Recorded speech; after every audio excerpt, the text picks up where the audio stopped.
I'm Richard Huffman. Welcome to the Huffman Woodworks Kitchen. Tonight we're going to make the best 5-minute Pico de Gallo salsa in the world, or the parts of the world that don't include Mexico. Let's get started. Here's what you're going to need. You're going to need about 5 medium Roma tomatoes. The Roma, the bastard stepchild of the tomato family. But for our needs, the extra firmness of the Roma tomato helps provide that great texture we're looking for. A medium red onion. 2 jalapeno peppers.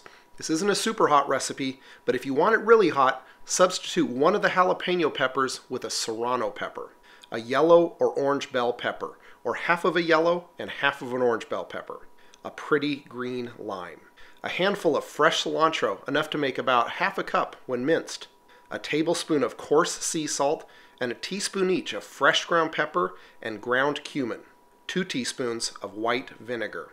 You'll need a chef's or a santoku knife, and optionally a tomato knife is great as well. Oh, and when you're working with the hot peppers, you're going to want a nice pair of these. Trust me on this. Get the gloves. And of course you'll need a fine cutting board. Let's start by dicing the tomatoes. Here's the trick for getting a perfectly diced tomato for salsa. Slice off the bottom and discard. Now put the tomato on one end and cut a checkerboard pattern down almost to the bottom, making 1/4-inch squares. Now, gently turn the tomato on its side and slice in 1/4-inch increments. Perfect little squares in half the time. Now, let's peel the red onion and dice it into 1/4-inch squares as well. Now let's take a yellow bell pepper or an orange bell pepper, or half of each, and let's dice those the same size as the tomatoes and onions, 1/4-inch chunks. This is all about visual appeal, so make sure to get the brightest and prettiest peppers you can. Grab your cilantro, and using a chef's or santoku knife, let's chop the living hell out of the cilantro. It's critical to have a sharp knife here. You want the cilantro to end up essentially in about 1/16-inch pieces or smaller.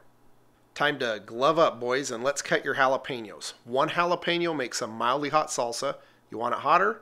Add an additional jalapeno. Or add a serrano pepper to make it surface of the sun hot.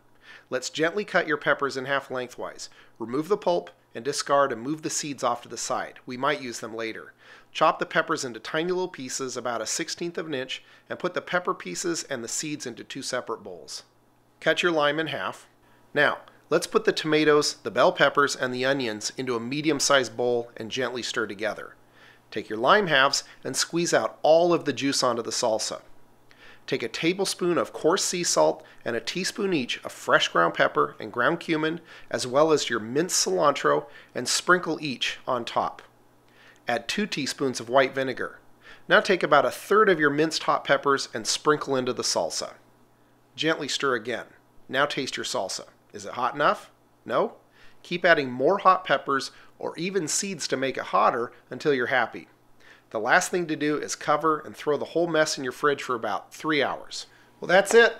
The best 5-minute Pico de Gallo salsa in the world, outside of Mexico and most Mexican restaurants. Go for it.